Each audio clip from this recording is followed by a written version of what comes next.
So aren't I a lucky boy? Red is test riding the Indian Scout, and whilst he's doing that, he has kindly said that I can go out and review his Kawasaki Vulcan S. So that's what we're going to do. Awesome. And away we go. So, hello everybody, how are you? Hope you're safe, hope you are well. And as I said in the intro there, I am currently out on Jelly Bean, Uncle Red's Kawasaki Vulcan S 650. I'm going to be bringing you just a little review today, my first thoughts on the bike. Obviously I've rode with Uncle Red for many years, we're good friends. And, oh, that is the horn, whoops. Sorry, I wanted the indicator, not the horn.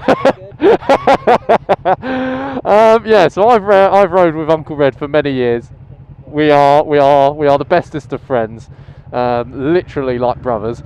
And I have rode this bike before, it should be said, but only around an airfield for 5 minutes. So I've barely rode the bike.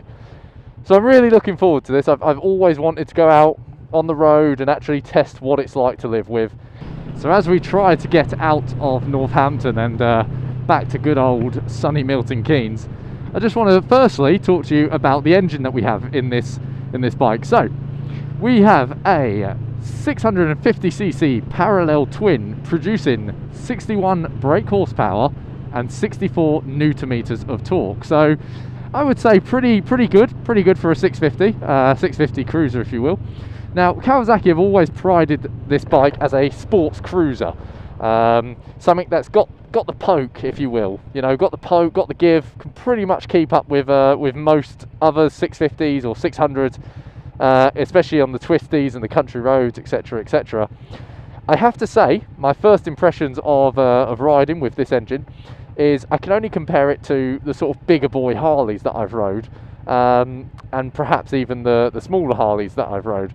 And I would always say that a Harley Davidson is lovely to ride. It's the heritage of it, it's the history, etc., etc. But it is not smooth to ride. Under no circumstances is a Harley smooth. And you don't mind that. You know, it's a big thumpy V-twin most of the time. With this, however, I would have to say the word I would use to describe the engine is refined. It is very refined. It's very smooth. There's no jerkiness to it. There's no thumpiness to it. It's part of the bike. It is really solidly put in there. And I even sat here at idle, most of the time on a Harley, there'd be a little bit, you'd feel the thump, you'd either feel it rocking back and forward or you'd feel it maybe side to side. But on this, you don't. I'd say it's very Japanese. It is very Japanese. Not an insult, of course. That is a compliment, because the Japanese obviously know how to build motorcycles.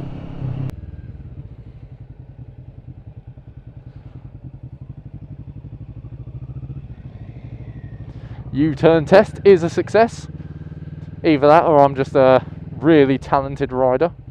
Although I am going to put it down to the bike, because it's definitely not me. So, let's talk about cornering, shall we?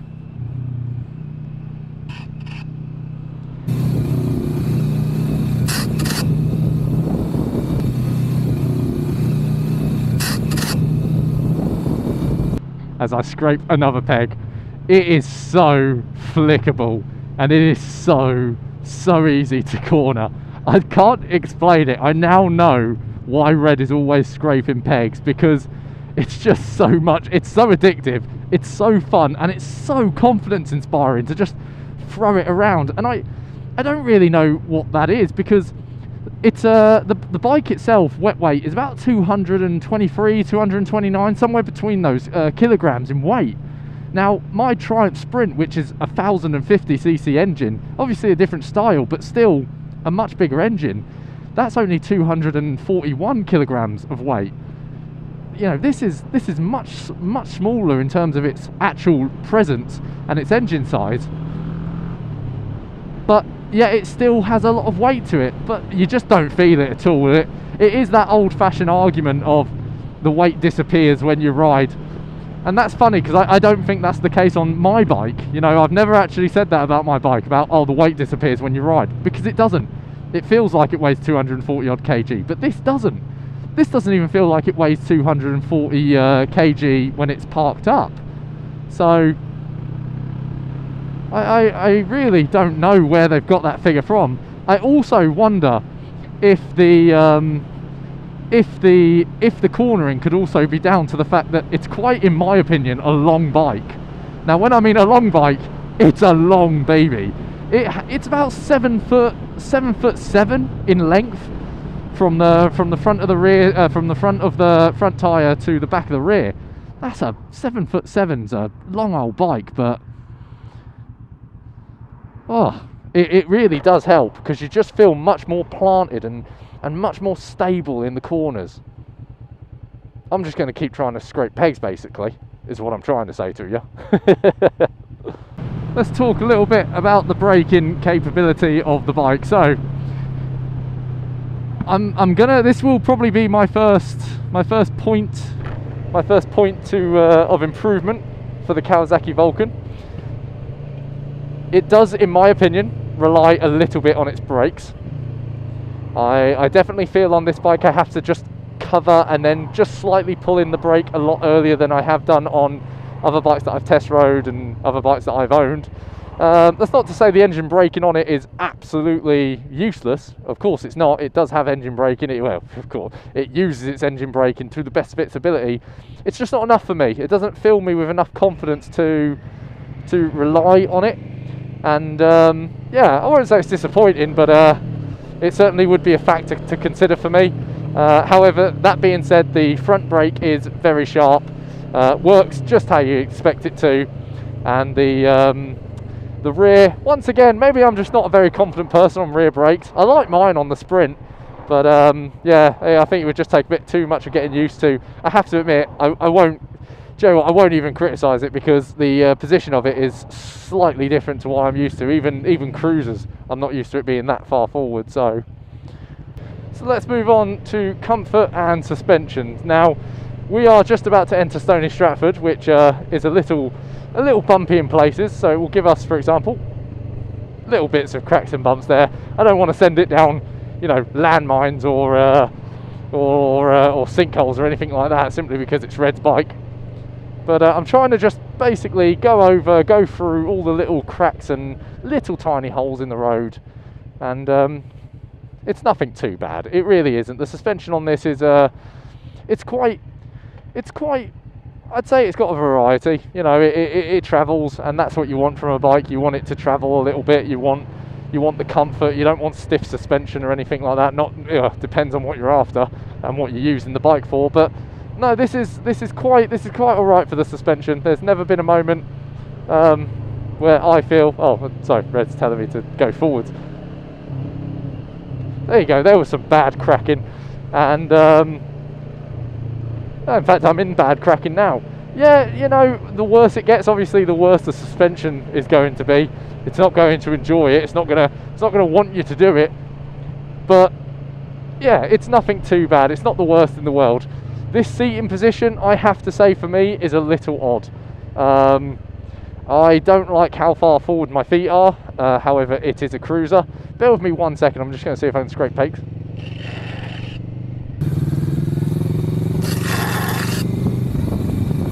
Yeah. Yeah, this seating position is definitely not for me. The pegs are just too forward for me. They're too sort of close to the front wheel. The only thing, again, I can compare that to is last week I test rode the Harley Davidson Lowrider S. That had a much more, I liked where the feet were, the foot pegs were, much more than this, but it was sort of, it was almost sporty for a cruiser, the seating position. The only thing that was a bit of a challenge was the arms and the crampness and everything of it. As for this, I don't mind the arm position. I'm quite happy with that. I feel very natural, very neutral. Arms are at a nice sort of stretch. I'm not straining myself to get there.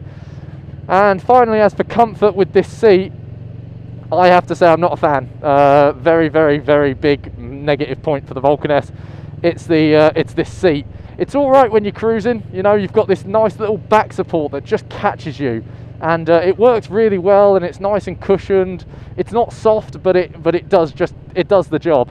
Whereas as for the seat, as for the actual main core of the seat, it's not good at all. It's rock solid, and when you're trying to do any sort of form of maneuver, such as going round a roundabout, or for example what we're trying to do here where we're doing slow speed stuff and we're trying to just find somewhere to park, I really do feel it in sort of almost end to end of my bum. It's very much from one end to the other end. The middle's fine, but end to end, so the coccyx to whatever the centre part is called, we're getting what's the word, biological, I can't pronounce that, I'm not even attempting. It's not good, let's just put it that way. And I hopefully there's some aftermarket options. Red hasn't taken one up. When we went on tour a little while ago, he put on a sheep's wool seat cover or something like that, and that apparently helped a little bit. But for me, if you own one of these, or you buy one of these, or you're thinking of doing it, I would definitely invest in potentially going to look at what are they called, upholsterers, just to get that sort seated out. Have some gel inputs put in them. That should help.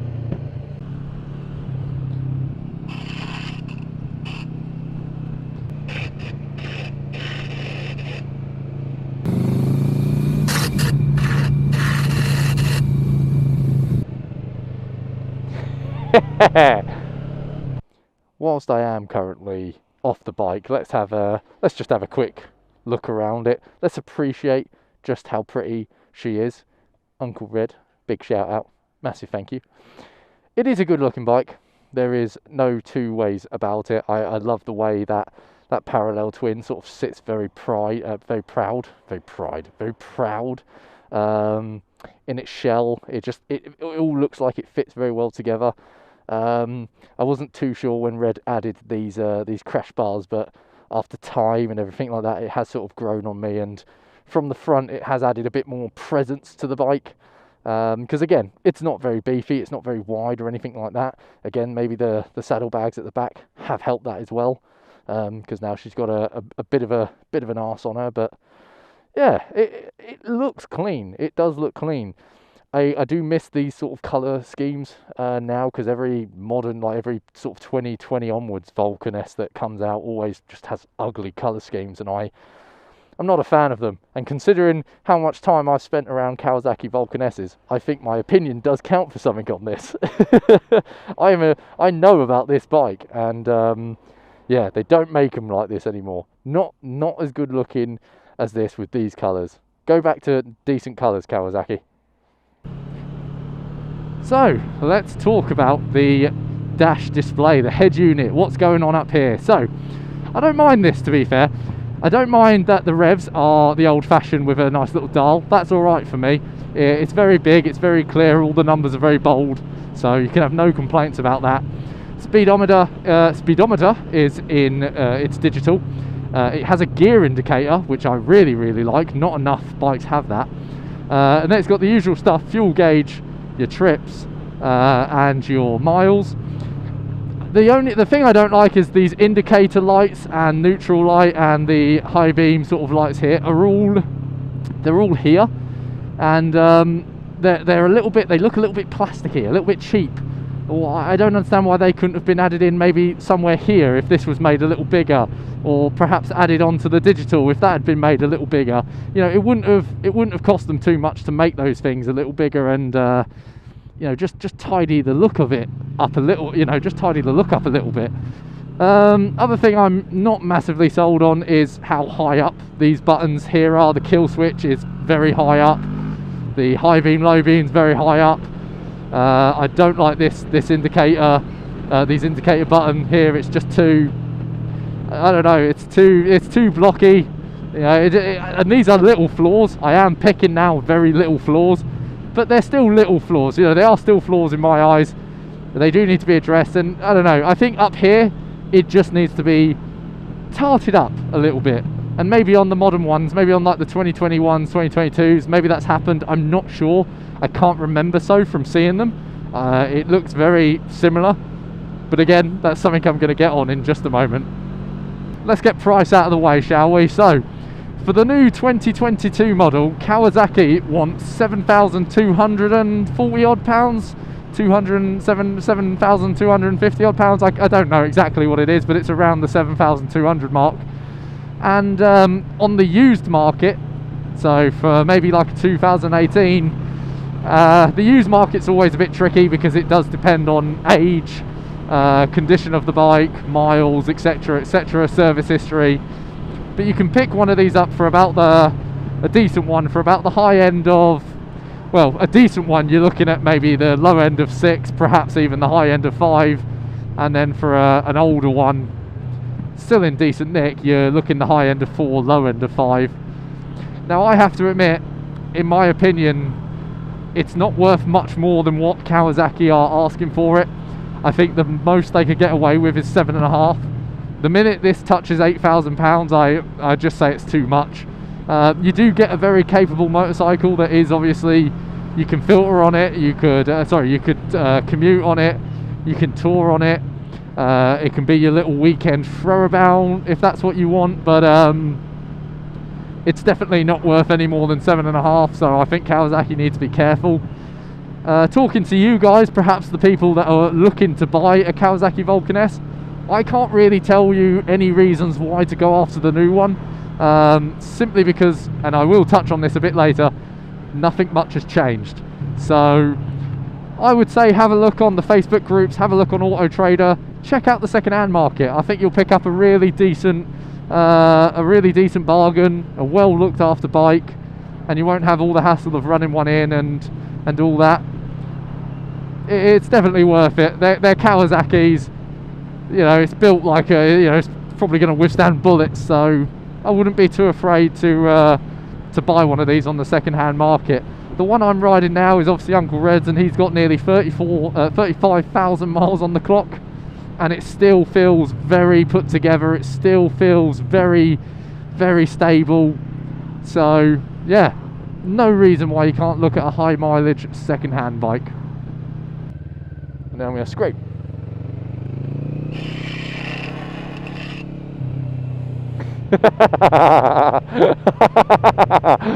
Oh, I love it. I love it, I love it, I love it. Who exactly is the Kawasaki Vulcan S aimed for? Now, this is a very, very broad answer.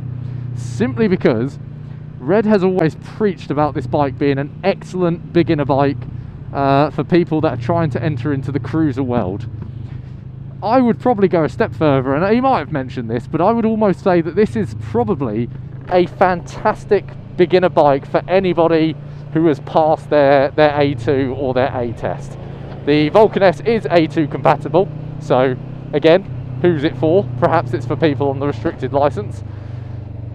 But I just think it's an excellent beginner bike into the big engine motorcycles. It's so, there's nothing too complex about it, and it's not gonna throw you off. You know, it's like a tamed horse. That's how I describe the Vulcan S. It's like a tamed horse, but you haven't had to do any of the work. You know, you've called up your horse breeder and he's done all the work for you. It's a bike that literally anybody could ride. I'm not saying everybody could get on with it, because as I've mentioned, there are certain points that are very specific to certain people, and that means not everybody's going to get along with it. But if you're a beginner, if you've been on a CVT for a few years and you've just done your A2 test and you're like, right, I need to get my first big bike, even if you're not a big cruiser fan, definitely give this a look, because I think this could arguably change your outlook. It could change your mind as to what you think of cruisers, because it's not a slouch cruiser and it's not a slouch 650. Is it going to keep up with the Ninja 650 on the straight? No, it's not. There's no reason why it couldn't on the bends. How good of a rider are you? That's always the question, isn't it? One of my final points that I want to make is my disappointment in Kawasaki regarding this bike. Now, nothing to do with the bike, it's all to do with Kawasaki. This bike, the Kawasaki Vulcan S now, has been out for a few years, and other than the odd change, like barely anything, and literally, oh look, we've given it a new colour scheme, they've done nothing with it. It is lazy. It is lazy and it is just forgetful. It really does feel like Kawasaki every single year go, oh yeah, we've got that Kawasaki Vulcan S, don't we? Oh yeah, the midweight cruiser, the midweight sport cruiser. Keep it going, because we're like the only people who do anything of the sort, and it's like a guaranteed score. Just because it's a guaranteed score doesn't mean you shouldn't care. You know, you should still invest some time, some R&D into it, make it better. There's always something to make it better, because otherwise you're just going to lose people's interest in it, you know.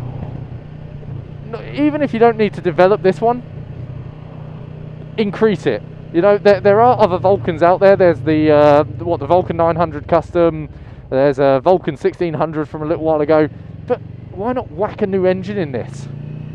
Why not now progress this bike even more? The Kawasaki Vulcan S 1000 or 1200 or 1300.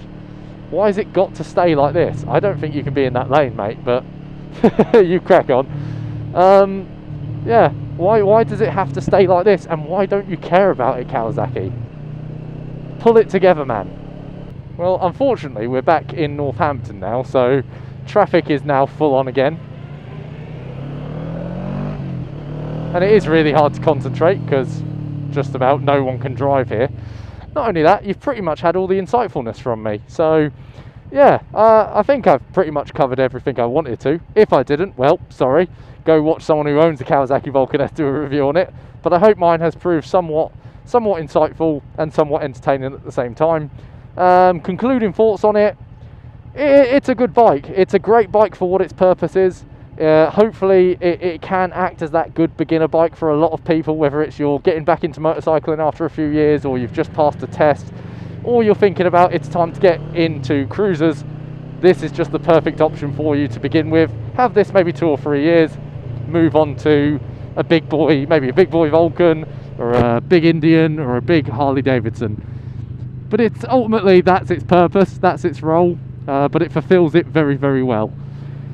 Of course, I want to give a huge thank you to Uncle Red in front of me. Hopefully he's enjoyed test riding the Indian Scout. I'm sure he has. But thank you, mate, for letting me ride your pride and joy. Sorry that I've pretty much scraped the pegs on just about every single opportunity that I got. It's just too addictive, it's too fun. So, yeah, you can't blame me. It's your fault. And, yeah, to you guys, thank you so much for watching yet another review. Like I say, hopefully it's provided entertainment for you for a little while. As always, if you're not subscribed to the channel, why not? Hit that button, it really does help me out. Why not head over to Instagram at TheRhythmicBiker, drop me a follow. Remember to like the video if you enjoyed it, and if you don't do anything, or if you do all of it, you what? Definitely make sure that you leave a comment, because I love to hear from you guys. I really do. It's what I do this for, and it's the most enjoyable thing that I see pop up. Bang, comment. I'm like, yay, I get someone to talk to who isn't Uncle Red, because I talk to him way too much. Alright guys, enough rambling from me. Go enjoy the rest of your day, evening, afternoon, whatever that you're doing, and I will see you all next time. Cheers guys.